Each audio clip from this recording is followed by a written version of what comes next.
జలయజ్ఞం పేరుతో ఇది లాస్ట్ పేరు ఉంది. గత ప్రభుత్వం అధ్యక్ష ధనయజ్ఞం చేశారు.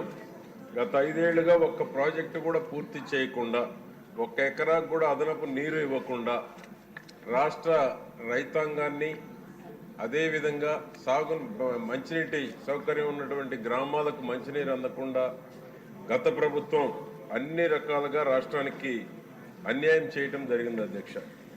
జలయజ్ఞాన్ని పూర్తి చేస్తామని చెప్పి పోలవరం, వెలుగొండ సహా అన్ని ప్రాజెక్టులు కూడా పూర్తి చేస్తామని చెప్పినటువంటి గతంలో తెలుగుదేశం ప్రభుత్వం అధికారంలో ఉన్నప్పుడు పోలవరాన్ని అత్యంత ప్రతిష్టాత్మకంగా తీసుకొని సాగునీరు, త్రాగునీరు, పరిశ్రమలకి ఓల్డ్ 13 జిల్లాలకు కూడా ప్రత్యక్షంగా పరోక్షంగా ఈ యొక్క పోలవరం ప్రాజెక్టు ఫలాలు అందరికి అందుతాయనేటువంటి ఉద్దేశంతో మన ప్రీతం ముఖ్యమంత్రి చంద్రబాబు నాయుడు గారు పోలవరాన్ని సోమవారంగా భావించి ప్రతి వారం దాని మీద దృష్టి కేంద్రీకరించి రాష్ట్రంలో అన్ని వర్గాల ప్రజలకి, అన్ని జిల్లాలకు అన్ని రకాలుగా ప్రయోజనం చేకూర్చేటువంటి ప్రాజెక్టు మీద దృష్టి కేంద్రీకరించడం జరిగింది అధ్యక్ష.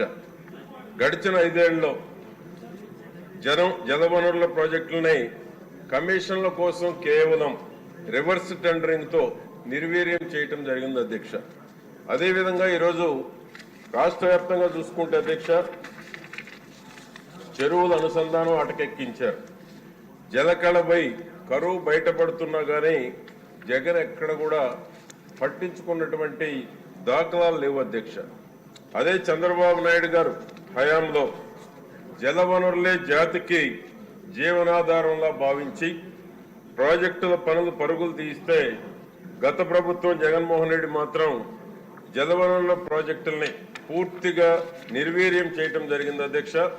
తెలుగుదేశం ప్రభుత్వం అధికారంలో 5 ఏళ్లలో 68,293 కోట్ల రూపాయలు ఖర్చు పెట్టి 62 ప్రాజెక్టులు చేపట్టి 23 ప్రాజెక్టులని పూర్తి చేస్తే అధ్యక్ష 32 లక్షల ఎకరాలు ఆయకట్టు స్థిరీకరణ కానీ 7 లక్షల ఎకరాలు నూతన ఆయకట్టుకు కూడా సాగునీరు అందించడం జరిగింది అధ్యక్ష. అటువంటిది జగన్మోహన్ రెడ్డి ప్రభుత్వంలో ఎక్కడ కూడా అటువంటి ఆలోచన చేసిన పాపాను కూడా పోలేదు అధ్యక్ష. అదేవిధంగా చూసుకుంటే అధ్యక్ష 4,735 చెరువులు అనుసంధానం చేయటం జరిగింది. 93,308 చెక్ డ్యాములు, 27,866 ఓట చెరువులు కానీ, అదేవిధంగా 8.4 లక్షల పంట కుంటలు, 3 మీటర్ల నుంచి 8 మీటర్ల మీద భూగర్భ జలాలు ఉండేటువంటి విధంగా కూడా చర్యలు తీసుకోవడం జరిగింది అధ్యక్ష. ఆ విధంగా చూసుకుంటే అధ్యక్ష ఈ యొక్క కేంద్ర రాష్ట్ర ప్రభుత్వాలు వాటర్ గ్రిడ్ ప్రాజెక్టు కూడా వస్తుంది అధ్యక్ష. ఈ వాటర్ గ్రిడ్ ప్రాజెక్టులో నాగార్జున సాగర్ వాటర్ గ్రిడ్ పథకం ద్వారా గనక మంచినీటిది ఎప్పుడైతే అనావృష్టి ఉంటుందో సమయంలో డెడ్ స్టోరేజ్ వాటర్ను కూడా ఉపయోగించి మంచినీటి సమస్యను పరిష్కారం చేసేటువంటి అవకాశం ఉంది అధ్యక్ష. నాగార్జున సాగర్ కుడి కాలువ పరిధిలో ఉన్నటువంటి టైలాండ్స్ చిలకలూరుపేట కానీ, వినుకొండ కానీ, ఒంగోలు ప్రాంతం కానీ, నాగార్జున సాగర్ చివర ఉన్నటువంటి పట్టణాల్లో ఏదైతే మంచినీటి కోసం అతివృష్టి వచ్చినప్పుడు, సాగర్ పూర్తి జలాలు లేనప్పుడు డెడ్ స్టోరేజ్ నుంచి నీటిని తీసుకొని మంచినీటి సమస్యను పరిష్కరించడానికి అనేక ఇబ్బందుల్ని ఎదుర్కోవాల్సి వస్తుంది అధ్యక్ష. దీన్ని వాటర్ గ్రిడ్ ద్వారా గనక మనం తీసుకోగలిగినట్లయితే ఈ మంచినీటి సమస్యని మనం పరిష్కారం చేసుకునేటువంటి దానికి అవకాశం ఉంటుంది అధ్యక్ష. అదేవిధంగా గతంలో అధ్యక్ష గుంటూరు ఛానల్ పొడిగింపు టెండర్ పిలిచి ప్రీతం ముఖ్యమంత్రి చంద్రబాబు నాయుడు గారు ఉన్నప్పుడే టెండర్ పిలవటం కూడా జరిగింది అధ్యక్ష.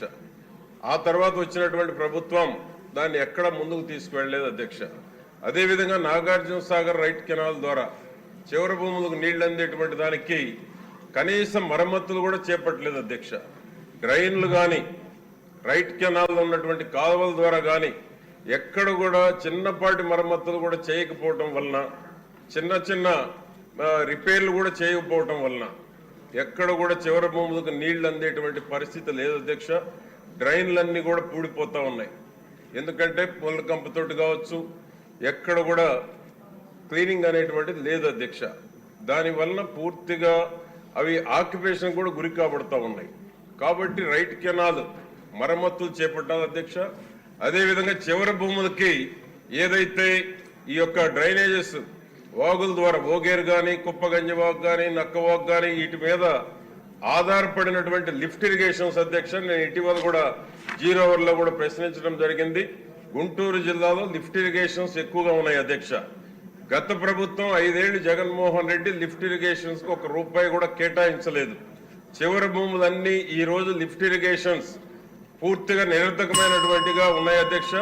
లిఫ్ట్ ఇరిగేషన్స్ కూడా నిధులు కేటాయించి ఏదైతే ఉన్నాయో ఇటీవల కాలంలో అధ్యక్ష ట్రాన్స్ఫార్మర్లు మోటార్లు కూడా దొంగిలించబడినాయి అధ్యక్ష. కనీసం వాటి రిపేర్లకు కూడా నోచుకోలేదు అధ్యక్ష గత 5 ఏళ్ల కాలంలో. కాబట్టి లిఫ్ట్ ఇరిగేషన్లకు కూడా, ఎందుకంటే గౌరవ ముఖ్యమంత్రి గారు కూడా సభలోకి వచ్చినారు కాబట్టి లిఫ్ట్ ఇరిగేషన్లకు కూడా నిధులు కేటాయించి పల్నాడు జిల్లాలో 157 లిఫ్ట్ ఇరిగేషన్లు ఉన్నాయి. అన్ని కూడా పూర్తిగా నిరర్ధకంగా ఉన్నాయి. లిఫ్ట్ ఇరిగేషన్లు కూడా నిధులు కేటాయించాలని గౌరవ నీటిపారుదల శాఖ మంత్రి వారి దృష్టికి తీసుకొస్తూ రైట్ కెనాల్ రిపేర్లు కూడా చేయాలని మీ ద్వారా